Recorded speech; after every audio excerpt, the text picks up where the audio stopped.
Le thème de cette soirée, c'est Je ne me sens pas assez apprécié. Que faire? Je ne me sens pas assez aimé et ça me fait souffrir. Au travail, je ne me sens pas suffisamment reconnu et je souffre tellement. J'ai l'impression de ne pas avoir ma place dans le monde. Parfois, certains me disent j'ai l'impression d'être comme un fantôme. Les gens ne me voient pas, les gens ne me reconnaissent pas, ne m'aiment pas, ne m'apprécient pas. Et c'est une insondable douleur, l'impression d'être transparent, de n'être rien au monde finalement, et de ne pas être OK, de ne pas être aimable, de ne pas être convenable, de ne pas être conforme aux attentes des autres. Voilà. Donc c'est vraiment une authentique et profonde douleur.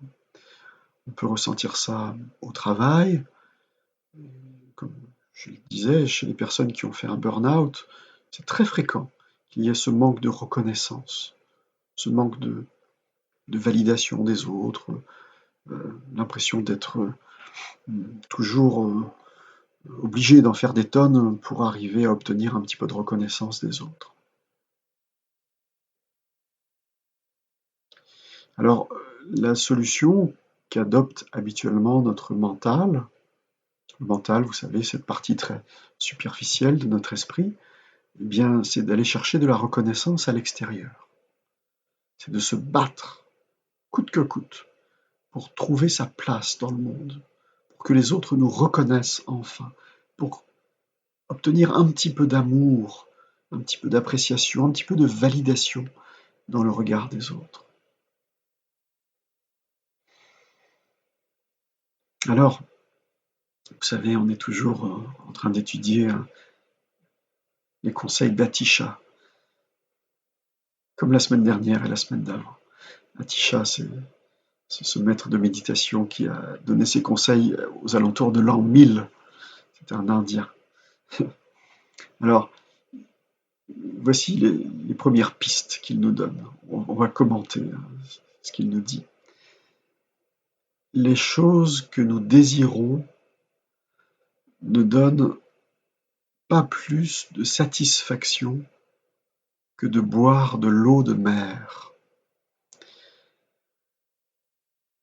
Alors de l'eau de mer, je ne sais pas si vous avez déjà essayé d'en boire, peut-être en buvant la tasse, en se baignant en Bretagne. L'eau de mer, d'abord, c'est très salé, c'est pas bon pour étancher sa soif, et puis ça rend malade. Donc, il ne faut pas boire d'eau de mer. Imaginez une personne qui se dirait j'ai tellement besoin d'étancher ma soif, je vais boire de l'eau de mer. Elle boit de l'eau de mer, elle a une satisfaction très provisoire, et puis patatras, c'est pire encore. Et ça la rend malade, très malade, jusqu'à même la déshydratation. Parce que quand on boit beaucoup d'eau de mer, on peut se déshydrater, vomir, et c'est encore pire.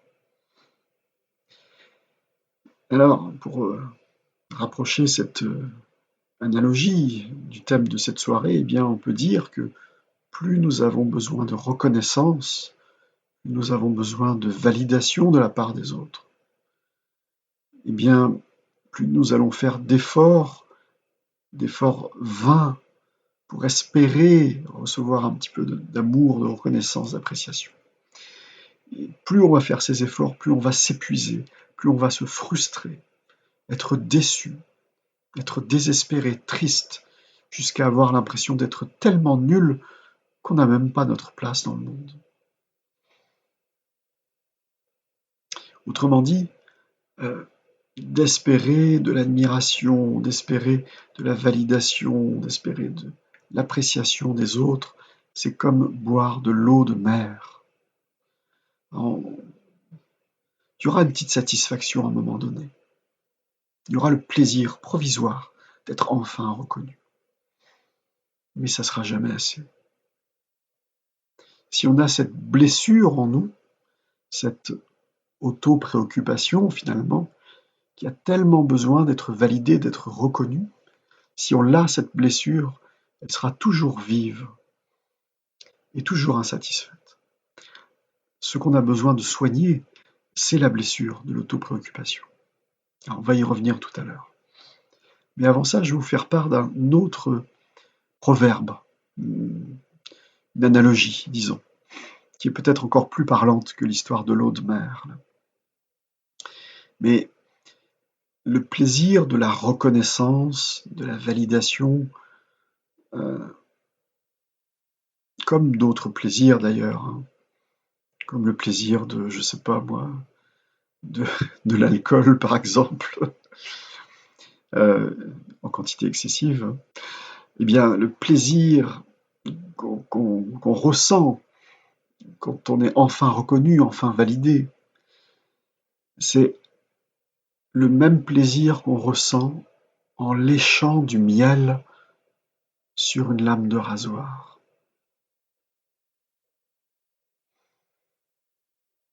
Imaginez,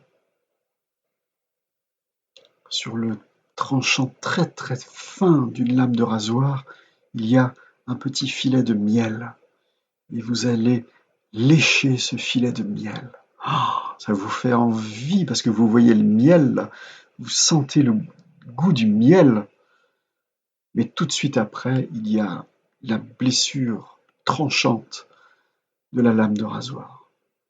Et cette blessure-là, elle va vraiment nous faire souffrir en profondeur.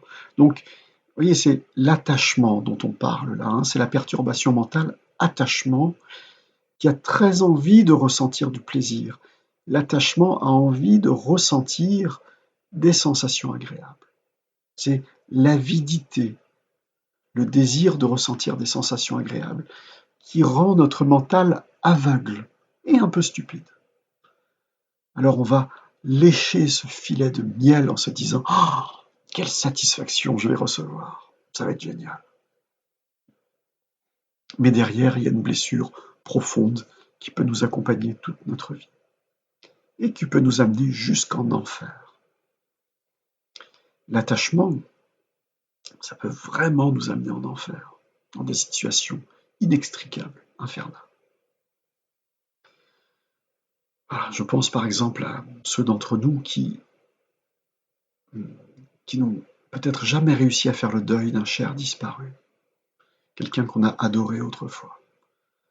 Quand l'attachement nous relie encore à cette personne, même des années après, quand on n'a pas réussi à la laisser partir en paix, quand on se sent encore ligoté à cette personne, comme si on espérait qu'elle revienne, eh bien c'est notre mental qui est attaché à cette personne, comme lorsqu'on lèche un filet de miel sur une lame de rasoir. Il y a une sorte de plaisir romantique à se souvenir de cette personne. Mais derrière, il y a une profonde destruction pendant des années et des années. Je parlais de l'addiction tout à l'heure, que ce soit alcool ou autre chose. Voyez comme, dans un premier temps, la personne addicte ressent beaucoup de plaisir, comme quand on lèche un filet de miel sur une lame de rasoir. Dans un premier temps, les premiers verres d'alcool fort, c'est il y a du plaisir.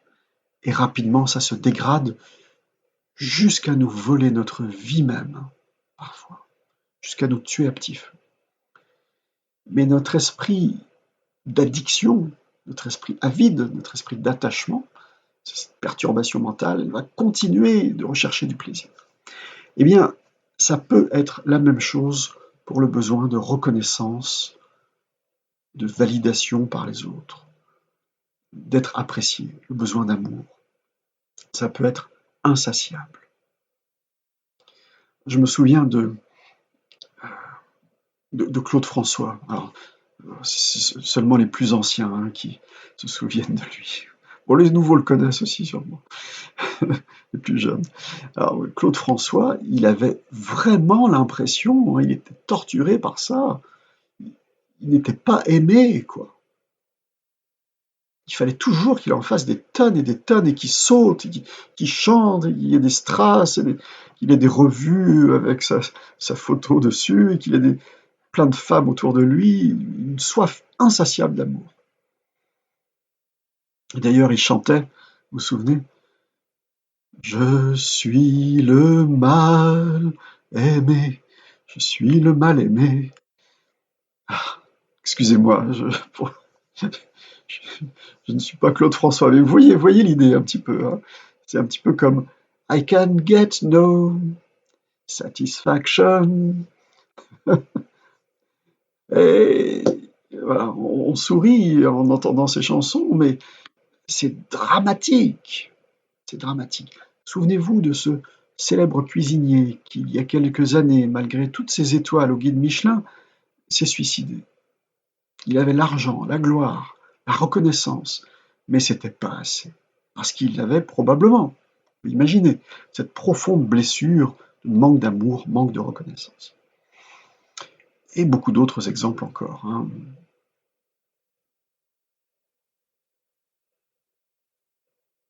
Donc, à nous d'exercer notre discernement. À quel moment sommes-nous en train d'être attirés par le miel sur la lame de rasoir? On est attiré par ce truc-là, on va lécher le miel et ça va engendrer une profonde souffrance. Je pense également aux personnes, et là je fais référence à une précédente séance, aux personnes qui sont sous l'emprise d'un manipulateur ou d'une manipulatrice. Cette personne qui vous manipule va vous donner du miel. Ah, tu es une princesse. Ah, tu es tellement belle.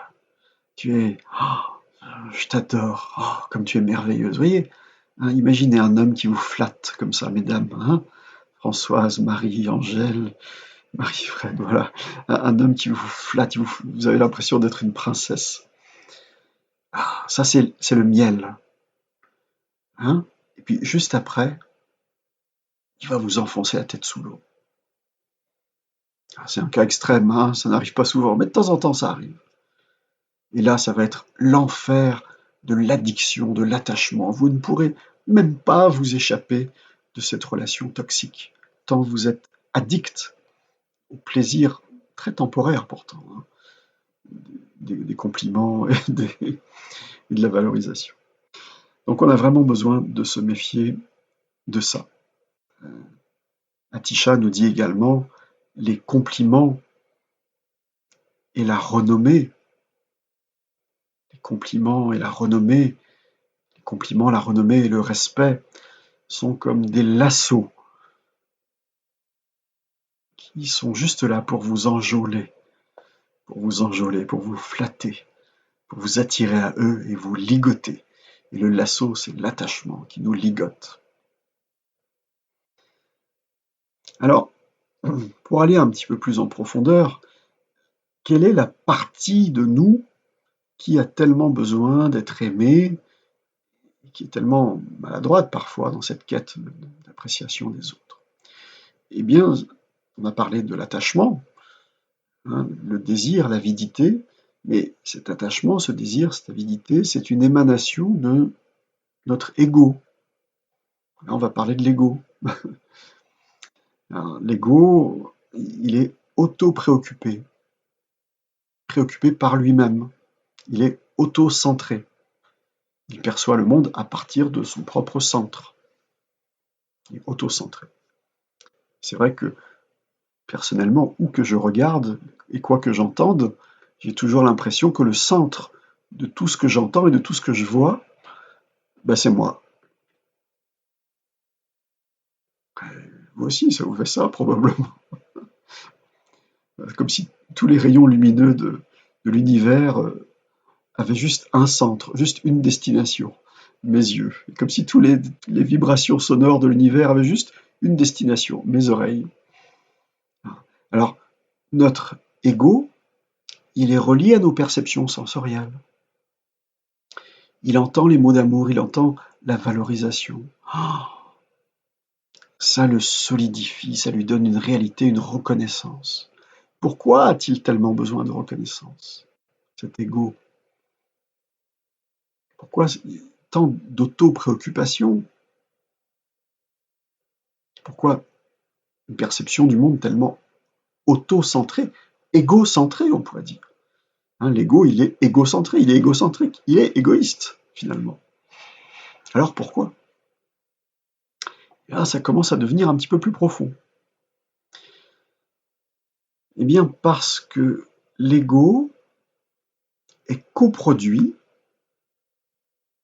il n'existe pas en lui-même, il n'existe pas indépendamment du reste, l'ego. Hein. Mais il est coproduit par le corps, les sensations, la discrimination, la partie de l'esprit qui identifie les différentes formes autour de nous, la volonté, tout ce qui est volition. Vous savez, la volonté, je veux ceci, je ne veux pas cela.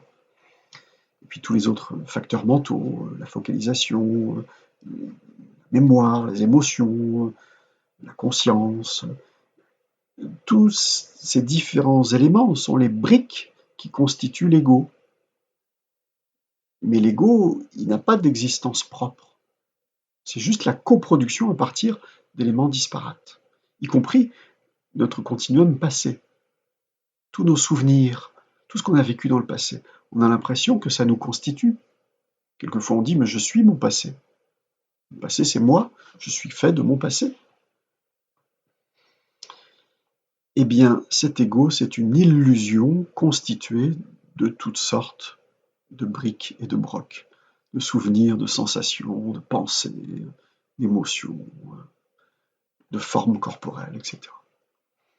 Autrement dit, cet ego est une illusion, une pure illusion semblable à un arc-en-ciel qui n'a pas d'existence substantielle de son propre côté et qui a tellement peur de sa non-existence, qui a tellement peur d'être démasqué, tellement peur qu'on s'aperçoive que je ne suis rien, que je n'existe pas, tellement peur que les autres s'aperçoivent que je suis une illusion, je n'existe pas, je vaux rien, je suis une poussière d'étoiles. Tellement terrorisé par l'idée du néant que ça signifierait, alors l'ego questionne les autres. Me reconnaissez-vous? Voyez-vous comme j'existe? Vous voyez comme j'existe? Je ne suis pas un fantôme, je ne suis pas une illusion. Ouh, vous voyez comme j'existe? Je suis là. Reconnaissez-moi, aimez-moi, dites-moi que j'existe. Ça va tellement me rassurer. Enfin, vous allez me dire que j'ai ma place dans le monde, que j'ai vraiment une existence solide, intrinsèque, de mon propre côté. C'est un petit peu subtil, hein, ce qu'on est en train de dire. On est en train de dire en réalité que le je qui souffre, je souffre, je manque de reconnaissance, je manque d'amour. Ce je-là, c'est une espèce de centre, quelque part en nous, je, et ce centre n'existe pas. C'est juste une illusion, une sensation, une idée. Je, c'est une idée. Et pourtant, on l'aperçoit à 100% cette idée, à chaque instant de notre vie. On est totalement persuadé d'exister comme une chose différente du reste du monde. Mais où se trouve ce je? Où se trouve ce moi-je? En tout cas, les scientifiques, vous savez, les chercheurs en neurosciences, là, c'est une science qui a beaucoup évolué ces dernières décennies. Les chercheurs en neurosciences n'ont trouvé nulle part dans le corps ni dans le cerveau un truc qui s'appellerait je, moi, je. Il n'y a pas une glande, un neurone, un truc, une partie qui s'appellerait moi-je. Moi-je, en fait, c'est une idée coproduite à partir d'éléments, et chacun de ces éléments n'est pas moi-je. Est-ce que ma main, c'est moi? Coupe la main, là. Est-ce que cette main, c'est moi? Bah non, bien sûr que c'est pas moi. C'est de la viande. Je suis autre chose que de la viande, quand même. Est-ce que, je sais pas, est-ce que cette tête, c'est moi? Cette tête ne vaut rien sans esprit. c'est juste une tête, quoi. C'est des os, de la viande, des poils. Aucun intérêt. Est-ce que mes souvenirs, c'est moi? Ah, et les personnes amnésiques, alors? C'est plus des êtres humains? Ah, elles continuent à vivre, hein. C'est toujours une personne humaine. Donc on n'est pas nos souvenirs non plus. Euh, Est-ce qu'on est nos émotions? Les émotions, elles ne font que nous traverser. On change d'émotion tout le temps. Ça voudrait dire qu'on change tout le temps, en fait. Si nous sommes nos émotions, alors on change de personnalité tout le temps. Vous voyez, ce moi-je, il n'est pas solide, il n'est pas fixe. C'est pas quelque chose de fixe dans le temps. C'est pas une sorte d'unité solide qui serait fixe et qui aurait euh, une existence intemporelle, quoi. Donc, puisque ce moi-je est une illusion, il cherche toujours, dans le regard des autres, la validation de sa solidité, de sa valeur.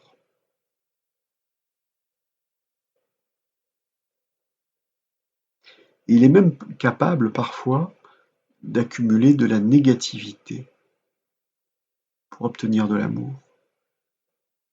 Il est même capable parfois de faire des choses pas très correctes pour être reconnu, pour être valorisé.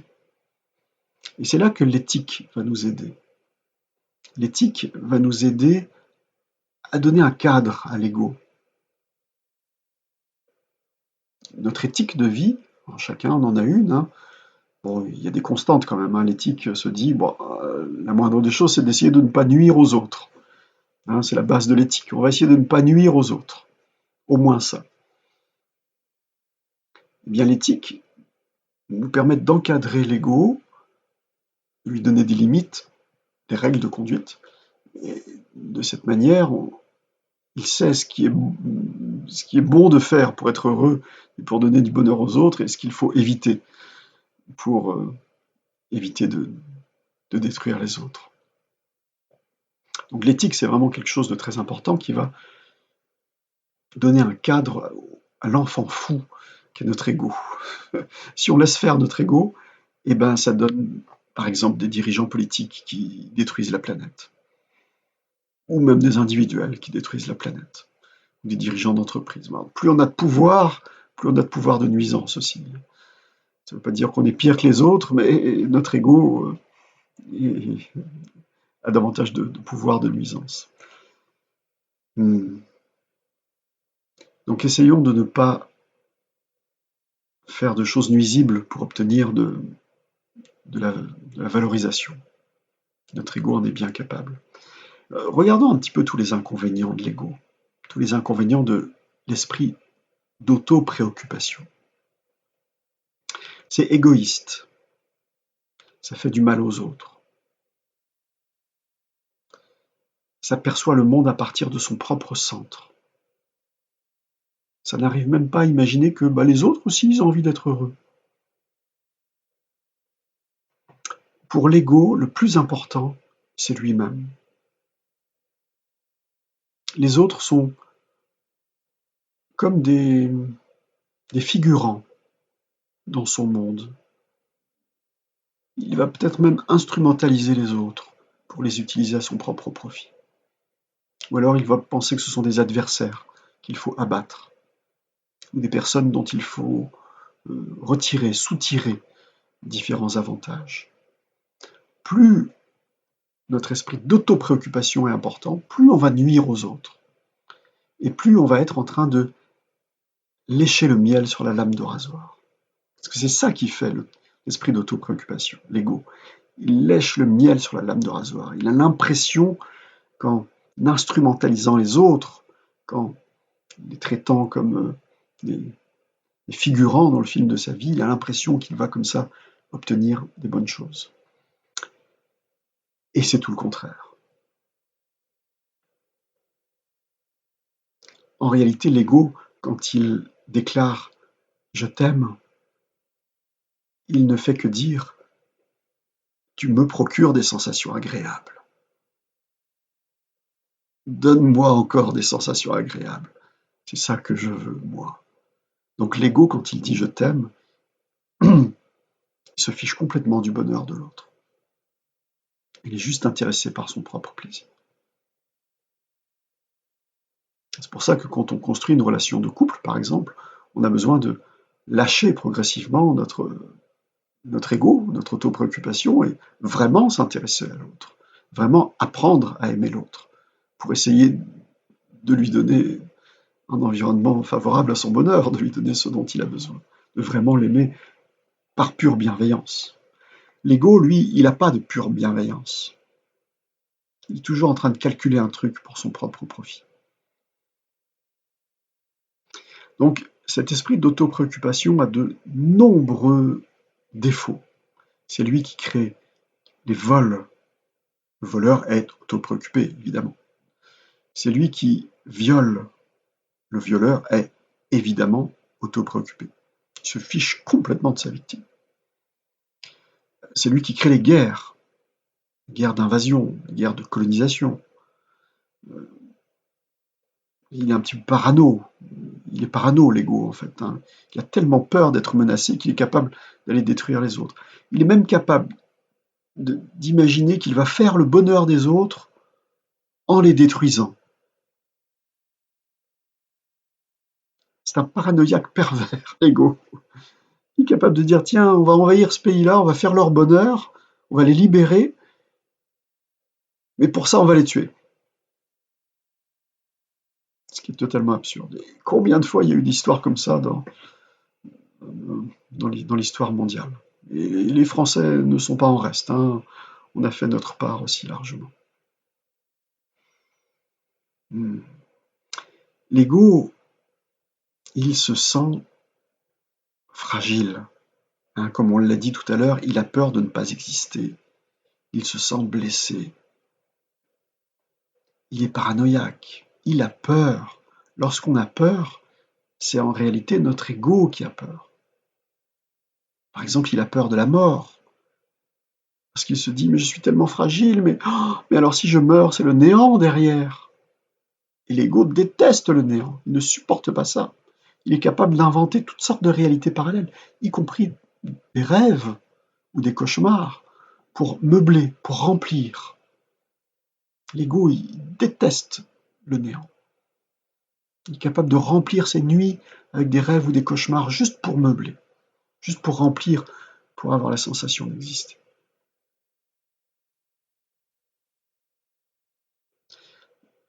Voilà, donc ce besoin de reconnaissance, ce besoin d'amour, ce besoin d'être apprécié par les autres, il ne faut pas le négliger néanmoins. On ne peut pas balayer ce besoin-là sous le tapis. Simplement, il va falloir qu'on comprenne que l'amour se trouve en nous, dans notre cœur. Et que c'est vraiment là qu'on a besoin de cultiver. Que plus on va cultiver d'amour pour les autres, d'amour pur et authentique, plus notre ego va s'adoucir, s'affaiblir, se dissiper. Moins on va être saisi, crispé autour de nos propres peurs et de nos propres besoins, plus on va pouvoir être altruiste, vraiment tourné vers les autres, et là il y a de l'amour qui grandit en nous. Et c'est cet amour-là qui va combler notre besoin. Donc vous voyez, il faut vraiment changer de paradigme, changer de façon de penser. Ne plus croire qu'on va obtenir l'amour et la reconnaissance de l'extérieur, mais plutôt le cultiver en nous. Et ça, c'est une démarche méditative vraiment essentielle. Faire grandir l'amour en nous, faire grandir la générosité, la compassion, la gratitude. Bref, toutes les qualités de cœur qui vont nous permettre tout doucement d'éroder notre ego, de le démasquer, voilà, de démasquer l'ego, et de diminuer les souffrances inhérentes à l'autopréoccupation. Comme ça, on est de moins en moins tenté par lécher le miel sur la lame de rasoir, et de plus en plus on ressent une satisfaction profonde, un cœur plein d'amour, indépendamment des conditions extérieures. Et là, quand notre cœur est plein d'amour, peu importe le regard de l'autre. Peu importe qu'on nous apprécie ou pas. Il y a un amour inconditionnel qui s'installe. Je vous aime. Vous me faites des compliments, vous me remerciez, peu importe. Je vous aime.